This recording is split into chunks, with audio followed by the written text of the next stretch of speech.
The sex principle is as much a part of the granite rock or bar of iron as it is of man. The great hot star called Argo, blazing away at a temperature of 30,000 degrees, knows sex in its fiery heart and cannot continue its appearance without it. The Martian ice cap knows sex in its frozen depths and retains its appearance because of sex. Sex is an electromagnetic equalizer of matter in motion. Sex is the apparent division of the one force into electricity and magnetism, two opposite forces, positive and negative, which are in reality but two pulsations of the one force. Sex is the apparent division of all things into their opposites, male and female. Sex is evolutionary in all things. All things are both male and female. All creation is first male in preponderance, then it is similarly female. All light units and systems of light units are first male-female, then they are female-male. Apparently opposites of the indivisible substance of universal mind are not content to remain in the state of apparent opposition. Unity or oneness inherent in all things asserts itself in dissatisfaction when electromagnetic forces of matter in motion are sufficiently generative to cause too great an inequality between the apparent opposites. Sex is unsatisfied when the electromagnetic forces of matter in motion are unequal, and it is satisfied when those forces are equal. A lightning flash is the power of sex equalizing positive and negative electromagnetic disturbances of equilibrium between two oppositely and unequally charged storm clouds. In motion in inertia, sex desire is negative. In motion in opposition, sex desire is positive. It is dynamic. Sex first asserts itself in form. All form appears through sex, passes through a progressive charge called growth, and disappears.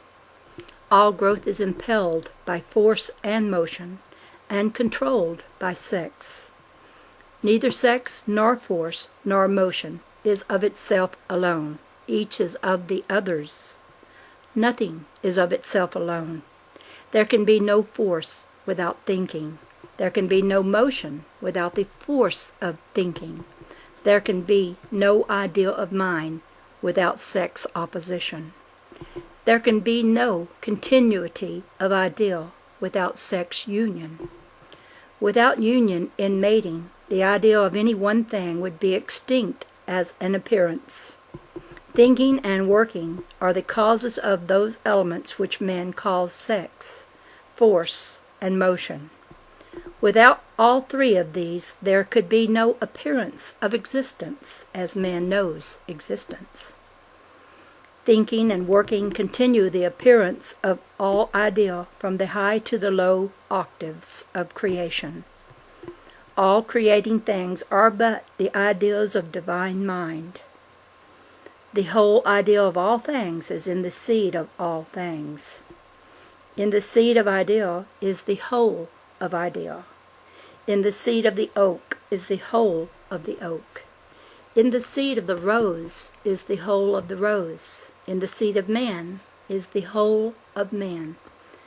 The seed of all idea is in thinking. The whole ideal of the oak or the rose or man is the result of thinking and working for perhaps 1 billion years of continuing the ideal of the oak, the rose, or man in the seed thereof. This is the law of evolving existence. It is as true of complex as it is of simple things. All ideal is registered in the little particles heretofore referred to as light units.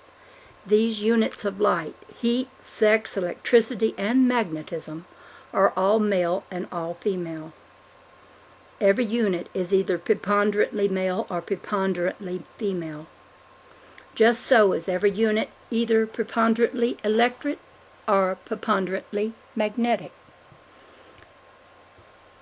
Just so is every unit either preponderantly negatively or preponderantly positively electromagnetic. Just so is every unit preponderantly generative or preponderantly radiative. And each unit is all of these. And each unit is variable, becoming preponderantly one or another of these in its turn, from the beginning to the end of its being. And the variability is orderly and governed by measurable laws of periodicity, which are also the laws by which motion is governed. It must not be forgotten that all that man calls creation is the result of motion, which is due to the opposing impulses of thinking. It must not be forgotten that a continuance of motion causes a creating and not a created universe. The electromagnetic action of the impulses of thinking is continuous in its opposing, and therefore are the effects of that opposition continuous. Opposing desire in sex expression is the cause of opposing motion. A cause cannot evade its effect. Opposing electromagnetic impulses are sex expression in creative thinking. Opposing electromagnetic impulses reproduce all effects of creative thinking. Form is born true to the rhythm of thinking. All thinking is rhythmatic thinking. Ideal is synchronous with the rhythm of thinking. All thinking is sex thinking. Creation is the transforming of the one substance by the rhythmatic thinking of ideal into apparent opposites and into that which man calls form. Beyond this there is no more. Creation is but a concept of mind. It is but an illusion, an effect of thinking. All thinking is registered in light. All light is sex expression. Light is the language of all thinking. Light is the energy of all thinking. All energy is the energy of sex expression. There is no other energy. Through evolving sex, light causes the transition of the universal substance into form. Through sex periodicity, light transforms into a variety of form. The universe of motion is a universe of production, destruction, and reproduction. All form is produced by the male electropositive plus action of the charging electric oscillation of the universal life principle, is destroyed by the female electronegative minus reaction of the discharging magnetic oscillation, and is reproduced through the union of both by radioactive regeneration in inertia. And the next chapter I will start on the next video. It will be called Sex Opposites of Light.